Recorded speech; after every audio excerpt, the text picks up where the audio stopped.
I have been wanting to talk about this for a long time. You can call it just procrastination, laziness, whatever.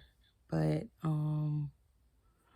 I looked on YouTube for some videos about narcolepsy because I have narcolepsy, and I was diagnosed maybe in 2000 and I forgot. Um, I forgot. 2005, 4, 3, 2, 1. I was diagnosed maybe 2000 and the first time 2000 and let's say 2, and I would like to share how that happened, and I'm so thankful to the couple that really started all of my help. Um, sorry. Yes, so anyway, I was diagnosed maybe in 2002 with narcolepsy, and so I was about 19 or 20. I was in college, and I was falling asleep a lot. And apparently, talking to an old friend from high school, he said I used to fall asleep in class all the time. But I was on a lot in high school. I was on a lot. But anyway, so what happened in college,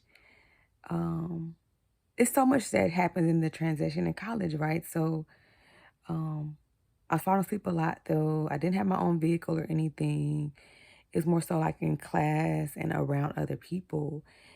Definitely at church every single Sunday, all the time. Okay.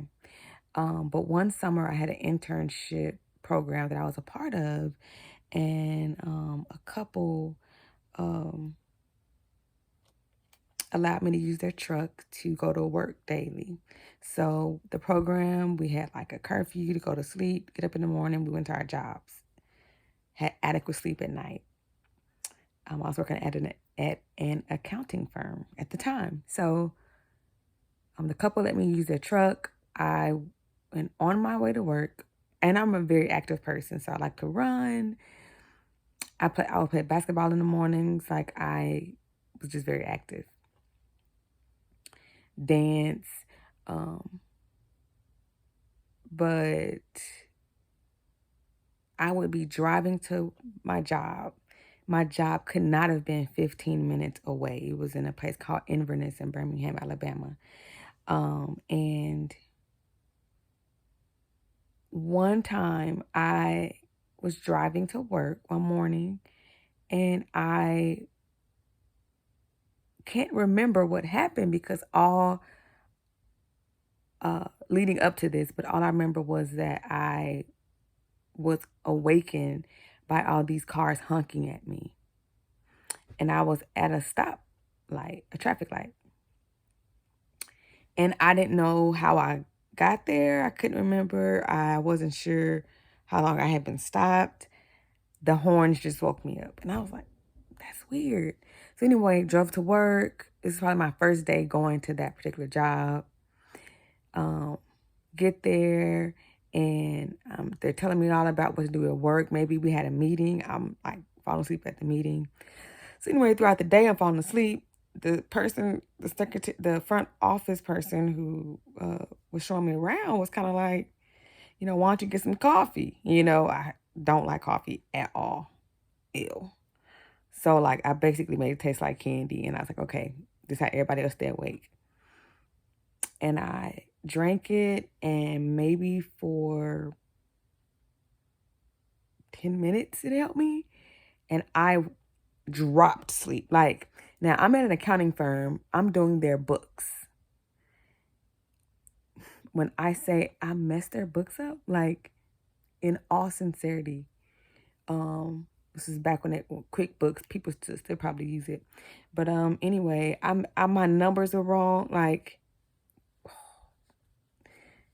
I felt so bad. Anyway, So long story short, and just trying to take responsibility for the fact that I was using somebody else's car, I told the couple, I said, I took the truck back and I said, I won't be able to drive the truck because I am falling asleep while driving and I can get in an accident and I can't pay for your truck.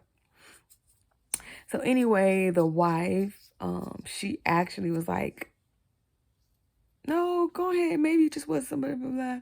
But it kept happening. Anyway, so she took me to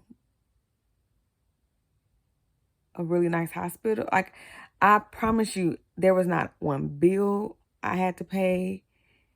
Ooh, I'm probably getting emotional about it because she took me to the hospital. I had a sleep study done. They said I had narcolepsy. And she was not my mom, not like, I don't even know when I told my mom. Like, it probably was not like, but I'm a young adult now, right? So I got to take care of it myself. But I was like, what does this mean for my life? Um, there's a lot of, I, I am a long-term internal processor. Like, I slowly, like, slow cook things. And, it took me really kind of years to really accept me having narcolepsy. Mainly because I'm in college, I'm in a new environment. I don't know what this means. I had to get a neurologist, I had to get a sleep study specialist, I had to get on medication. Like, what's going on? I don't have any money, like, and so anyway, it was definitely rough. I definitely was depressed in all the ways, but I was depressed before I even got to college. So it was really bad. Then they told me I had a stroke in my brain and how it's going to affect my memory. And I'm going to do some videos about that. And just a young person, um, I never really thought of my life as like I was going to live this long lasting fulfilled life or anything. But I definitely I just was like, I don't know. I have no clue what my life is going to look like. It was hard dating because I was just like, I don't want to be dating nobody. Like, I am basically a cripple, or, I am a burden.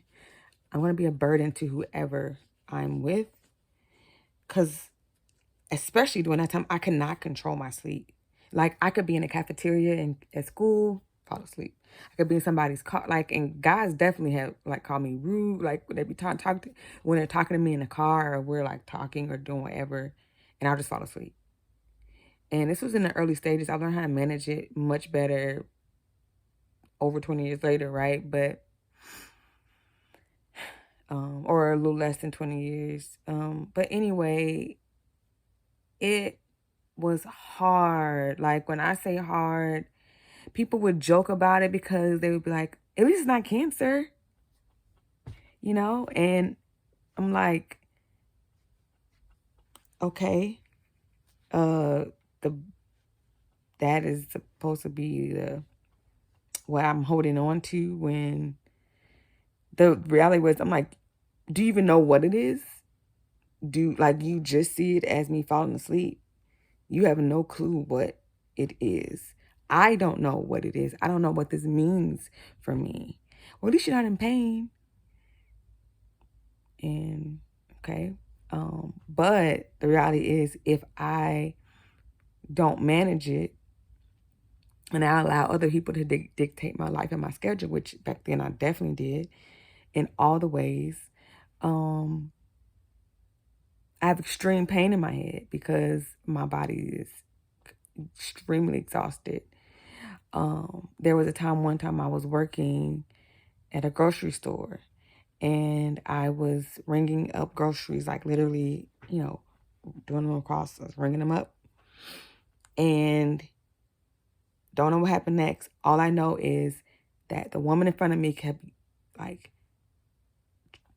I just remember her just kept saying, ma'am, ma'am, ma'am. And she went and got my manager. I'd fallen asleep, but I had basically blacked out, but my functions were still going automatically. So I was still ringing up her groceries. But I literally my brain was asleep. And there's so much about the brain that I've learned in this whole process. But anyway, I just wanted to share about, oh, my glasses are bent. Share just a little bit about that as an introduction to, I'm going to be like journaling and talking about that journey with narcolepsy, the different misconceptions that people have had, ways people have treated me, friend or foe, family, all of that. And I know when something is new or diagnosed, or people don't really know about it, or people feel like if they tell you you'll be okay or it's not that bad, that some kind of way my life will get brighter. You just don't know what to say. And I get it. I definitely get it. But yes, I have narcolepsy, and to this day there's no known cure. I've taken many things, many types of things to help me with staying awake during the day. My narcolepsy weighs heavily this season of my life in extreme daytime sleepiness. I at one time had restless leg syndrome, and my cataplexy these are all different terms that are associated with having narcolepsy. But right now I have extreme daytime sleepiness, I'll say that. And in another video, I'll just talk about how that has affected me in terms of work. Work is such a struggle. My relationships in general are a struggle. I will never have a normal life. I feel like I will never be a normal, what people consider normal person. How I live my life, how I do my schedules, how I even giving people access to me. I just have to be very limited and very selective, because in terms of my health, people have definitely put me in situations that were dangerous for me. And they may not have known, they may not have cared. I'm not holding on to that in that way. But it's just decisions that I've had to make for my own health. So that is just a little bit of the intro of me having narcolepsy and having to work through it, live my life as best as I can. And while also I realize it's important to, when people do say that they want to be a part of the journey, my journey, and explaining what that is, walking with me, seeing that it's important to be open about that as well, so that people won't be caught off guard and be like, oh, okay, so I'm just boring. I mean, you just can't, listen to what I'm saying for 5 minutes. And trust me, it's very hurtful when people do that. But when they don't know, they don't know. So I'm gonna be documenting that, because I think as much as it's rare, it's important, not only with having narcolepsy, being diagnosed, but I feel like I believe that a lot of issues with people's sleep, lack thereof, stress, all those things are so connected. And I also want to be an advocate in terms of that. Like, sleep is so important to everybody, without or with a diagnosis. And we shouldn't take that lightly. And we shouldn't try to rob people of that which our body needs. So that's my story, and I'm sticking to it.